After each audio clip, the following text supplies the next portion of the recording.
my mom wanted me to be a truck driver because that would mean I'd make $24,000 a year if I went to Truck Masters, and that would be twice what my father made.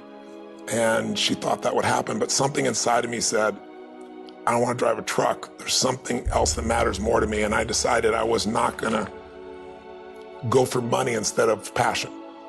And the rewards have been pretty amazingly better than being a truck driver. It's not bad being a truck driver, it's just not what I was after.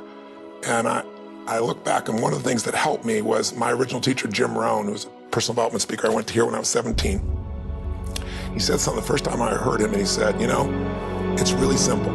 If you want life to change, you gotta change. If you want life to be better, you've gotta get better. It's the only way it happens. And luck will show up for people and it'll leave them. But if you're constantly improving who you are and what you give, game over. When people ask me, what does it take to be happy? I always tell them one word: progress.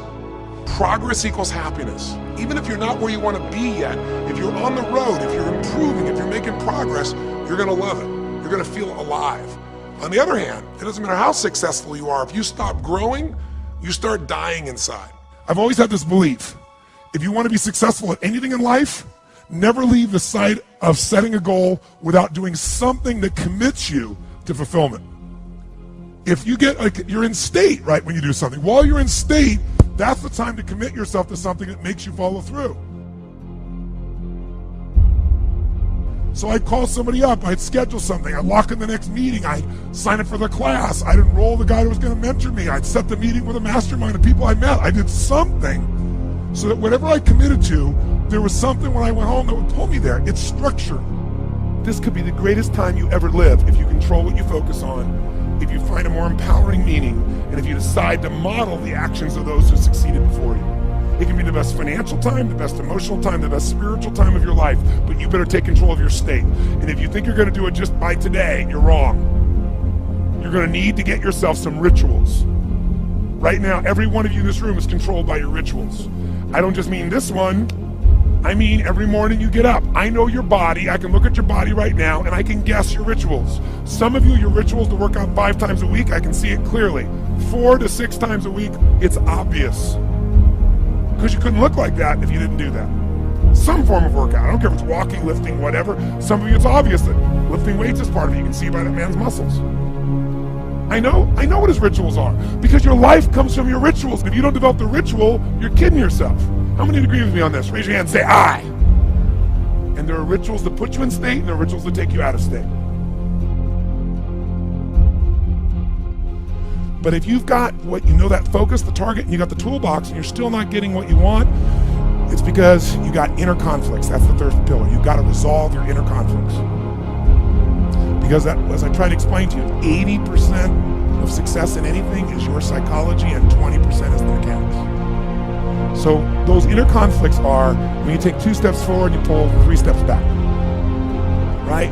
When you say, boy, I'm totally committed to this, but you don't follow through. This is my expertise, the why guy part. Why? Why do you keep saying you want this? You have crystal clarity, you have the tools, and you're still not getting it? There's a conflict in you. Align your life with what is most important to you.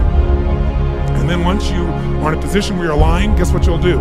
Take action. You won't have to work at it. When everything's in alignment, there's nothing pulling you away, boom, you go for it.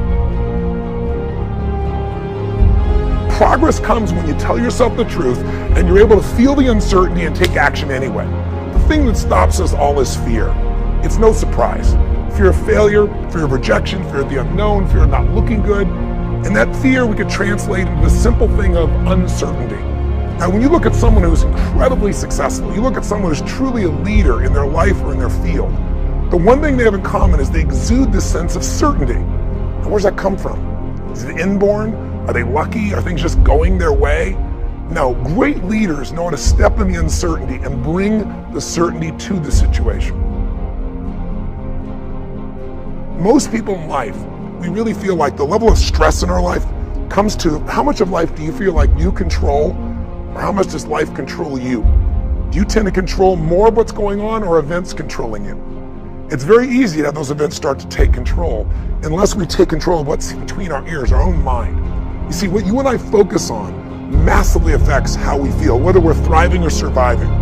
If you focus on what you can't control, if you focus on the past, if you focus on what's missing from your life constantly, that pattern of focus will make you frustrated, overwhelmed, depressed.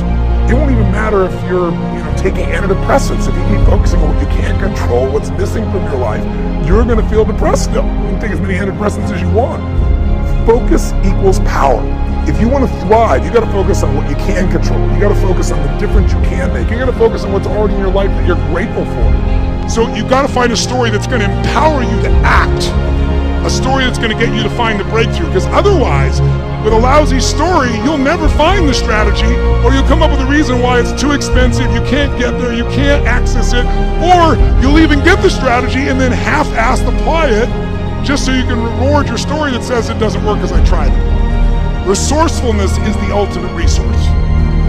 And if you don't have what you want, stop telling yourself the story because you don't have the money, you don't have the time. That's bullshit. It's because you haven't committed yourself where you would burn your boats. If you want to take the fucking island, burn your fucking boats, and you will take the island, because people, when they're going to either die or succeed, tend to succeed. But most of us give ourselves a way out, and that's why we don't have what we want. I was thinking about where this journey began for me, my desire to serve. Every day before I get on stage, I do this thing to whip myself into a peak state, and then my last words are, "Use me, Lord." That's my prayer. And every day my goal is to be a blessing in people's lives. Just do more, give more, share more, create more.